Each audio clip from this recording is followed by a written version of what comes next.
है असल मेन मुद्दा 12% रिजर्वेशन। हम ये कह रहे हैं कि ये इलेक्शन ईयर है और इस इलेक्शन ईयर में आपने जो वादा किया उसकी तकमील करें। कम से कम आप 4% को इन्हांस करके 8 to 10% करें। हम यहाँ तक समझिए कि फिर भी चुकने के लिए तैयार हैं। आप 8 to 10% मुसलमानों को इमीडिएट रिजर्वेशन दीजिए। हम ये क्यों कह रहे हैं? आपने एसटी और मुसलमानों का एक रेजोल्यूशन किया और पास किया। अभी सेंट्रल गवर्नमेंट ने 10% वीकर सेक्शन के लिए, इकोनॉमिकल वीकर सेक्शन के लिए 10% रिजर्वेशन दिया। तो वो जो 50% का बैरियर था सुप्रीम कोर्ट का इंदिरा साहनी केस का, वो 50% का बैरियर टूटा। वो टूटने के बाद 1 अक्टूबर 2022 को आपने इमीडिएट एसटीज को 6% से 10% रिजर्वेशन देने का जियो जारी करवाया और इमीडिएट इफेक्ट के साथ 10% एसटीज को दे रहे हैं। जब आप एसटीज को दे रहे हैं तो एसटीज के साथ आपने मुसलमानों से भी वादा किया था। क्या मुसलमान यतीम है इस मुल्क, इस रियासत में? क्या मुसलमानों के ताल्लुक से कोई सवाल करने वाला मौजूद नहीं है? आपकी जूतियां चाटने वाले या आपकी जय जयकार करने वालों को आप ये समझते हैं कि यही मुस्लिम वॉइस है? तो जॉइंट एक्शन कमेटी बताएगी कि मुस्लिम वॉइस किसको कहते हैं। हम कोई कमजोर नहीं है।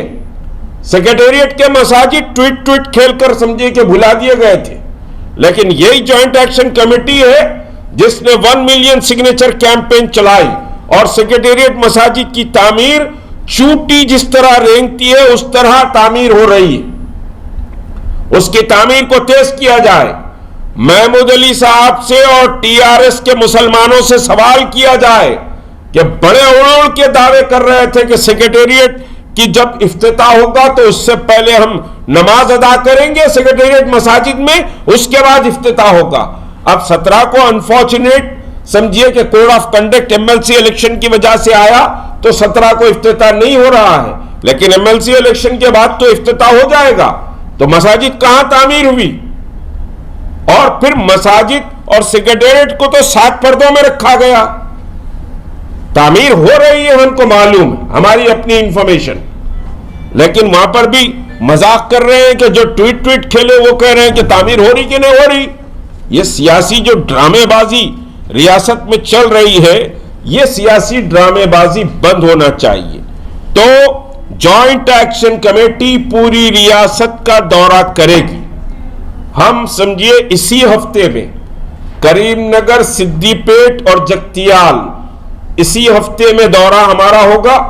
उसके बाद फिर आगे दूसरे डिस्ट्रिक्ट्स को जो सो हम जाएंगे, वहां 12% रिजर्वेशन का मूवमेंट और अवामी बेदारी की मुहिम चलेगी।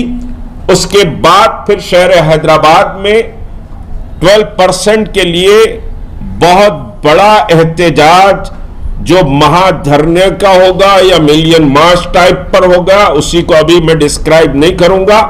वो समझिए होगा, आपको रिजर्वेशन मुसलमानों को देना पड़ेगा।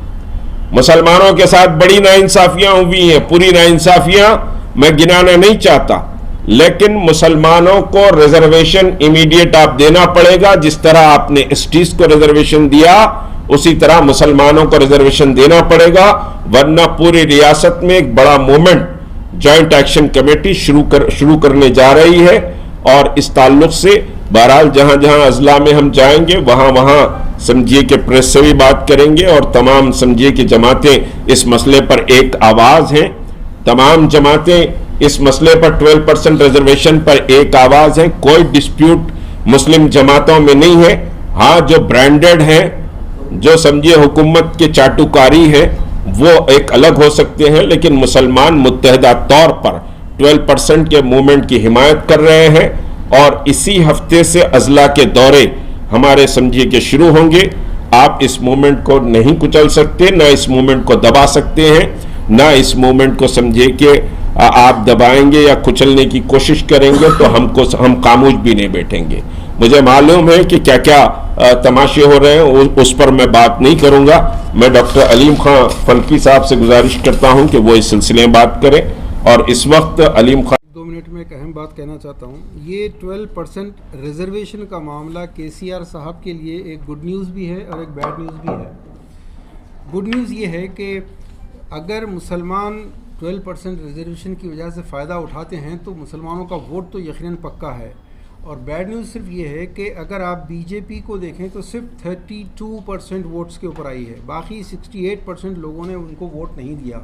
वैसे ही अगर स्टेट के इलेक्शंस को देखें आप तो हैदराबाद में जो मुसलमान MLAs जीत कर आए हैं उनका वोटिंग परसेंटेज 24-25% है, मतलब है कि 75% लोगों ने वोट नहीं दिया। इवन पार्लियामेंट के इलेक्शन में भी आप देख लीजिए कि 25-30% से ज़्यादा लोग घरों से नहीं निकले।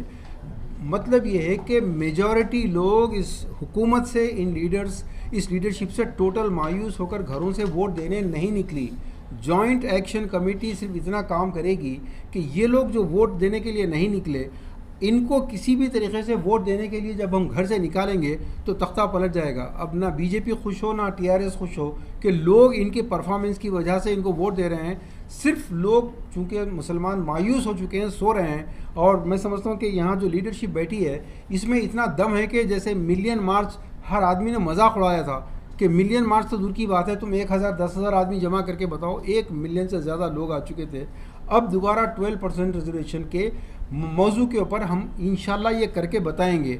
और फिर KCR साहब देखिए, चूँकि BJP और RSS का सर्वाइवल सिर्फ इस बात पर मुनहसर है कि मुसलमान ऑफिसेस में ना आए, मुसलमान गवर्नमेंट जॉब्स में ना आए, जब तक कि एंटी मुस्लिम सेंटीमेंट्स को वो आम नहीं करते, जब तक कि वो कश्मीर फाइल जैसी चीज़ों को आम नहीं करते, उनको वोट मिलने वाला नहीं है।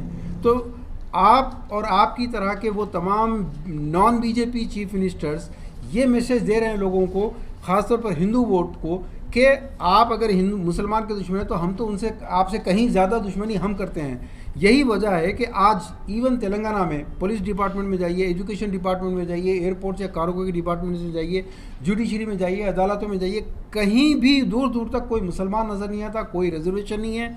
और ऐसा फील नहीं होता है कि we are working with our own Indian community. ऐसा लगता है कि RSS BJP के दफ्तर में आ गए हैं। तो बहरहाल KCR साहब, दरख्वास्त है, हम आपको लाइक करते हैं। आपको अगर मुसलमानों का वोट चाहिए तो बेहतरीन मौका है ये कि जैसे STs को आपने हक़ दिया और उनका हक़ था, आपने हक़ दिया, बिल्कुल इसी तरीके से मुसलमानों का हक़ है और इनको मुसलमानों को मिलना चाहिए। आप अगर एक सही सेकुलर लीडर के तौर पर मैदान में आते हैं तो भले BJP के मेंटालिटी के सारे वोट आपको ना आए, मुसलमान का वोट आपको चीफ मिनिस्टरशिप तक दोबारा लेके जाएगा, वरना it will be a bad news for you. Thank you.